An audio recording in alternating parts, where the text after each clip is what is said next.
Muy buenas y muy felices tardes. Bienvenidos a nuestro canal Horizontes del Mañana. Hoy estamos en Toulouse, en el sur de Francia, en compañía de Antonio Maldonado, un gran amigo que he conocido aquí en esta bella y extraordinaria ciudad. Antonio me ha cautivado y me ha extasiado con su conocimiento filosófico y literario y ha accedido a darnos una corta entrevista para nuestro canal. Antonio, muy buenas tardes y saluda a toda nuestra audiencia, por favor. Buenas tardes y en primer lugar quiero darle las gracias a Gustavo por la inmensa simpatía y agradecimiento de su inmensa amistad y saludo a todos de parte de un modesto poeta o escritor que reconoce Gustavo en mi presencia. Así es, Antonio. Entonces vamos con la primera inquietud. La primera inquietud tiene que ver con quiénes fueron esos filósofos y esos escritores que marcaron tu vida. Empezaría por lógica y matemática.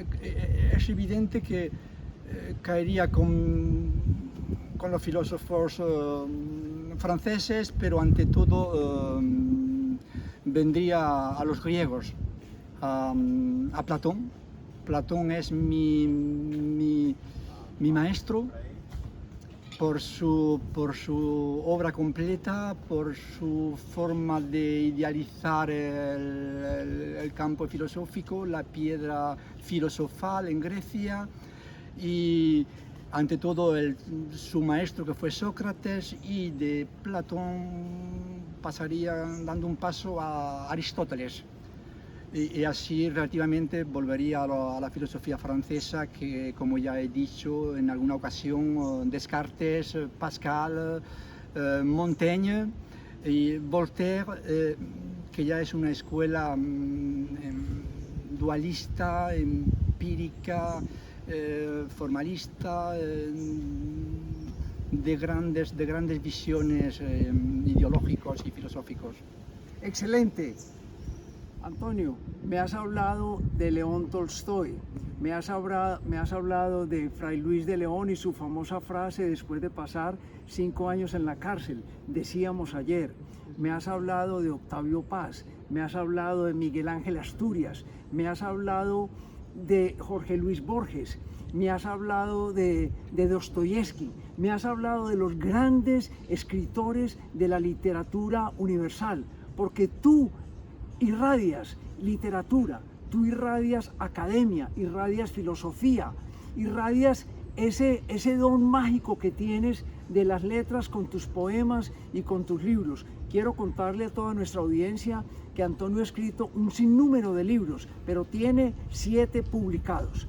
Pero yo quisiera centrarme en un autor que creo que marcó tu vida y es nada más ni nada menos que nuestro querido Gabriel García Márquez. Cuéntanos, mi querido Antonio, ¿por qué Gabo ha sido tan importante en tu vida?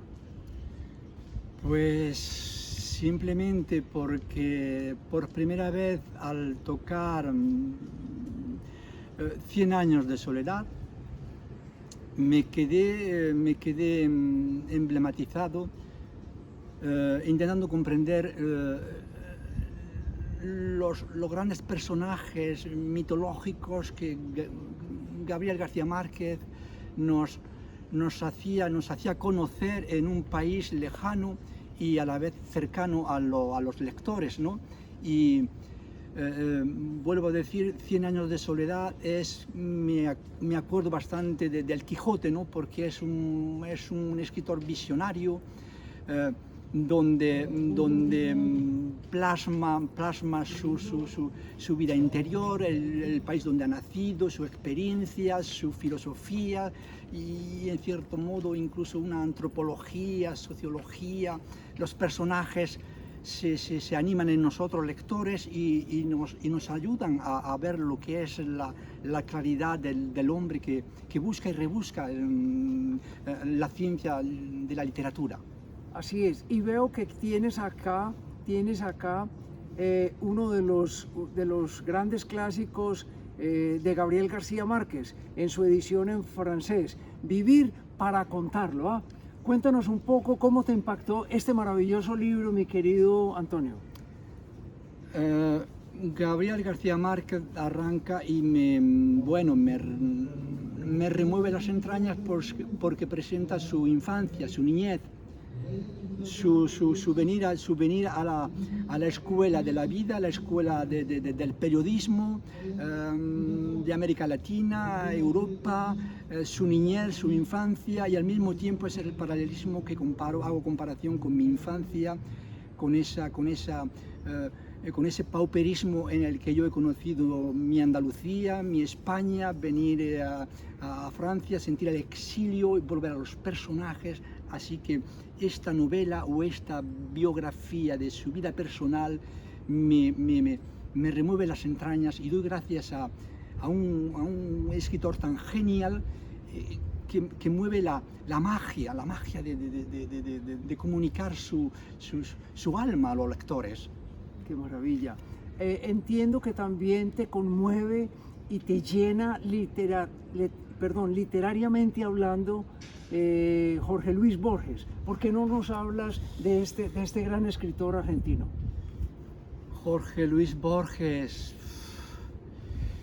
es una pausa, una doble pausa, es una obra completa, es un hombre, es increíblemente realista, y sobre todo es un hombre que es un alquimista de la ficción, de su obra completa. Cuando poquito a poco leo sus obras, ¿no? Historia de la eternidad, ficciones, sus conferencias, su mundo con los grandes autores, cuando estudia Cervantes, Dante, Shakespeare, y los penetra con tanta ciencia de claridad que cuando me entero de que es un escritor que se queda ciego, sufro con esa ceguera, porque es un clásico, es un realista de la ficción, y es increíblemente moderno a la vez.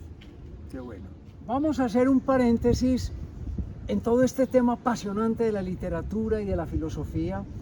Y tú me contabas en uno de esos encuentros mágicos que hemos tenido acá en Toulouse, me decías que estos nuevos conquistadores vienen a darnos cátedra a muchos de nosotros, siendo que ellos nos hablan de derechos y de libertades cuando no le han dado un golpe a la tierra, cuando no tienen un callo en sus manos. ¿Qué me tienes que decir al respecto? Bueno, pues tan a propósito del tema, del sujeto, ¿no? Pues yo diría que, y me acuerdo de un libro de Aristóteles cuando leí por primera vez La política, gobernantes y gobernados.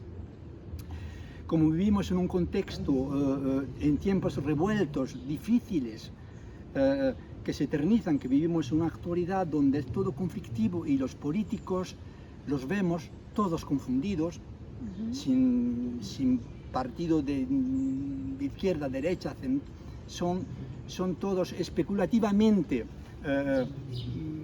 demagogos, y yo diría que no valdría la pena compararlos al pauperismo del que vive miserablemente el agricultor, el pueblo, los que verdaderamente tienen, como dice Augusto, pues tener callos en las manos, demostrar que ellos prefieren tener callos en la lengua, que es muy distinto a demostrarlos en los pobres trabajadores, que son los que cultivan, siembran y cosechan. Así es, perfecto. A ver, Antonio, yo quiero que toquemos un tema, y es que tú vienes a Francia de 15 años y pasas las verdes y las maduras, como decimos en nuestra querida patria Colombia, y luego te metes en el mundo académico, en el mundo de las letras, y ves que hay un concurso en una prestigiosa universidad de Francia y envías un libro. ¿Y qué pasó cuando enviaste ese libro? Cuéntanos brevemente de esa bella historia, Antonio. Pues es simple, ¿no? Pues tenía un amigo que era abogado internacional en Toulouse, y vi que había un concurso literario, y le pedí de hacer una copia, y envié un manuscrito, bueno, escribí 90 poemas y los envié y me fui a trabajar. Y me buscaron porque gané el premio especial.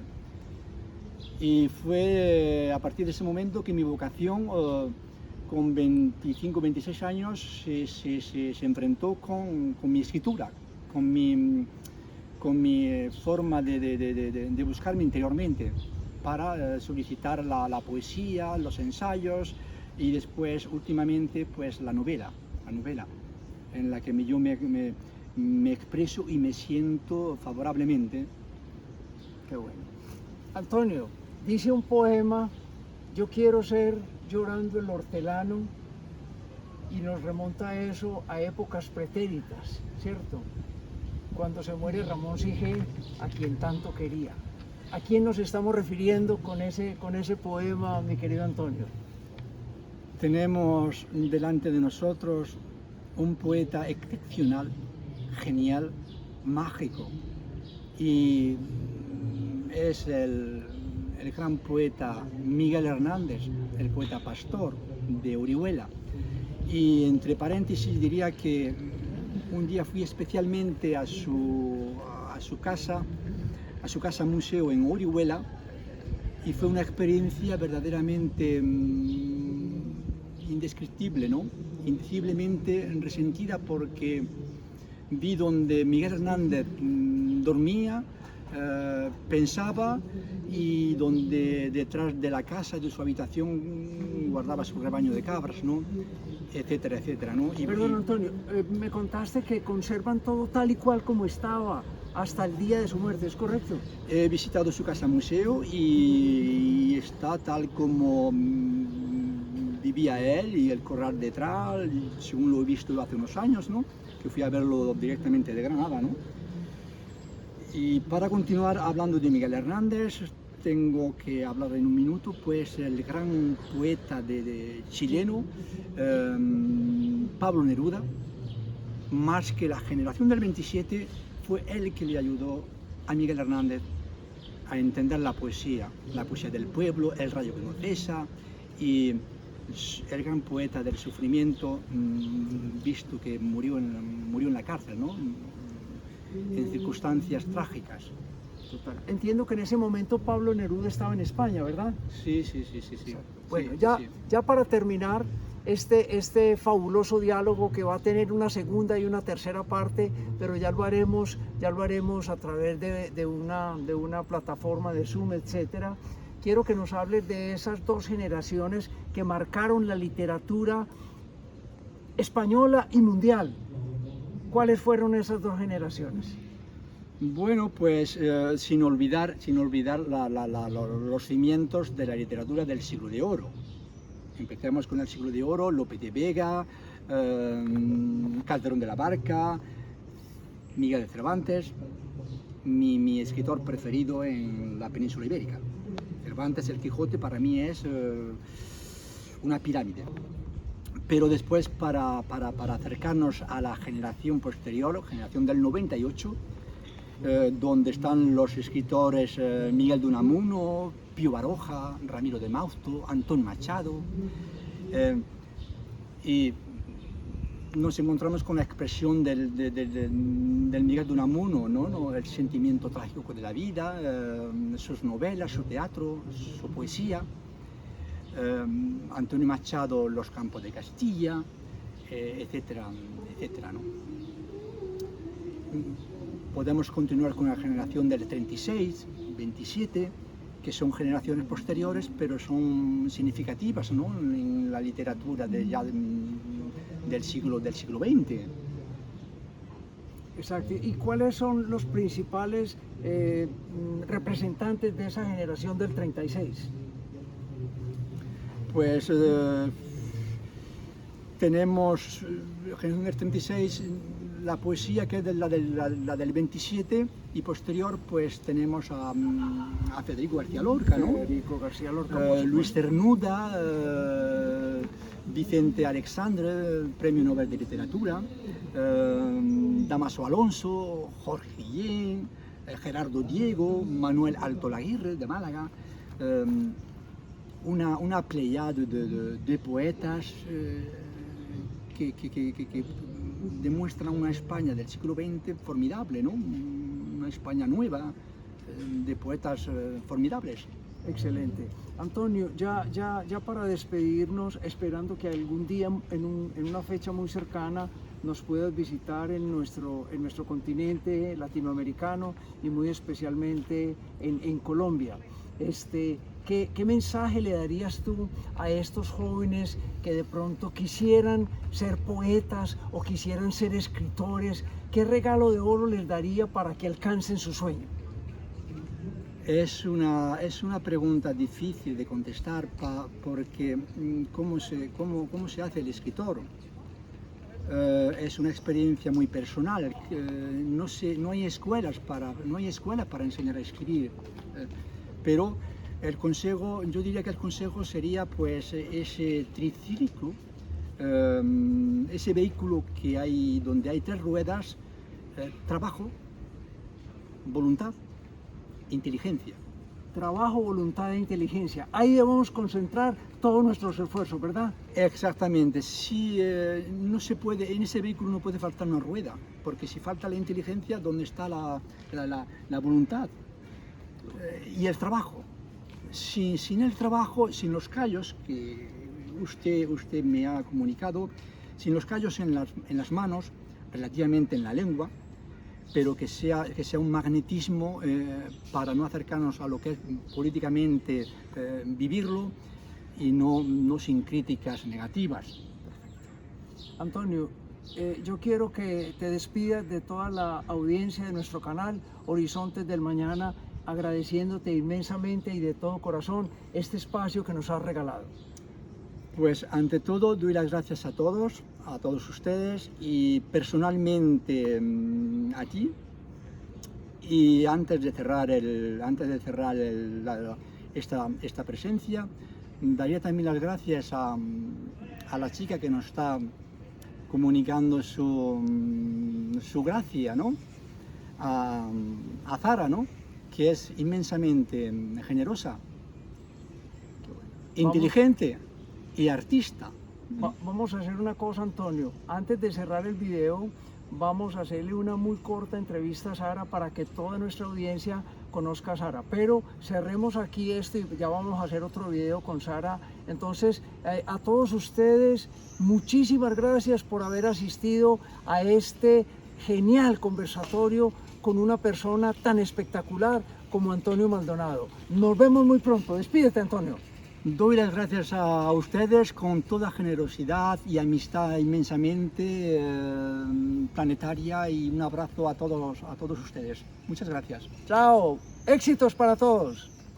Buenas tardes a todos. Aquí en esta tarde os voy a presentar a una muchacha, a una chica formidable que viene de Irán, que ha atravesado las fronteras del exilio, y de Alemania, donde ha vivido 10 años, y la tenemos aquí en Toulouse con nosotros, con una gracia de generosa y belleza y artística en su presencia con nosotros.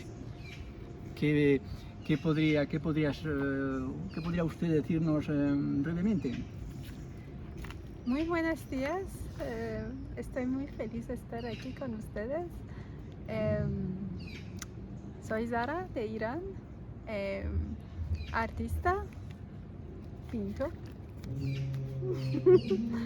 pintora, y también tengo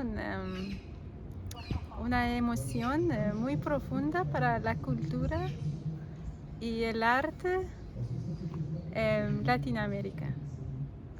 Es por eso que estoy aprendiendo español y tengo amigos queridos de Colombia, y bueno.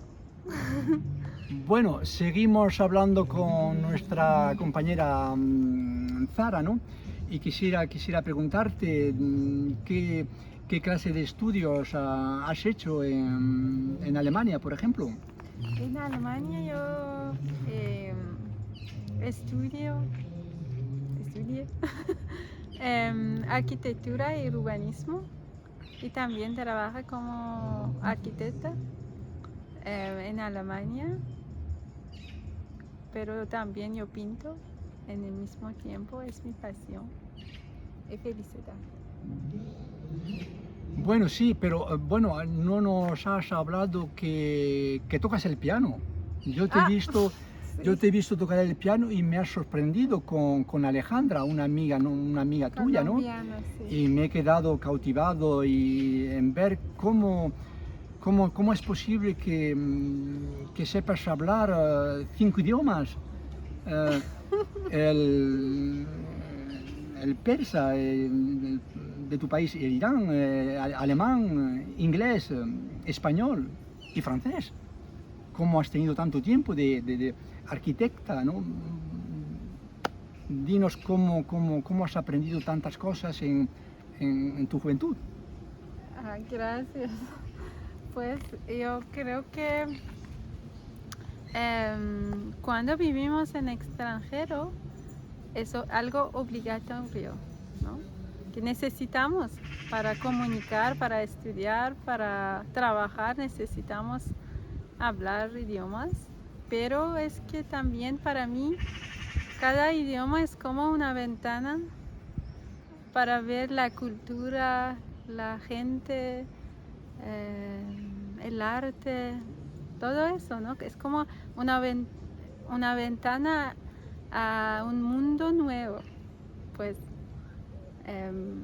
me encanta, me encanta aprenderlos.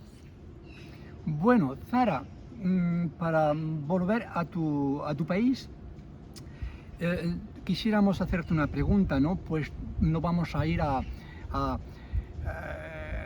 los tópicos, a Persia, a los grandes filósofos, escritores, etcétera, etcétera.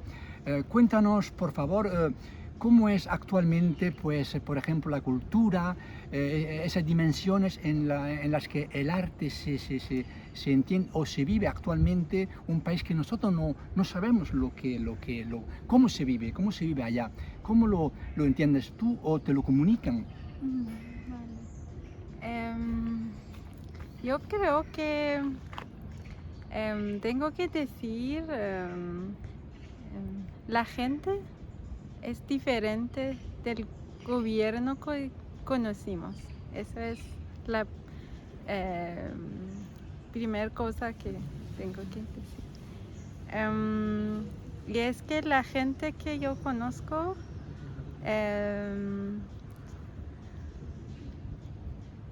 están buscando de la libertad y de lo que es nuevo, lo que pasa en el mundo actual.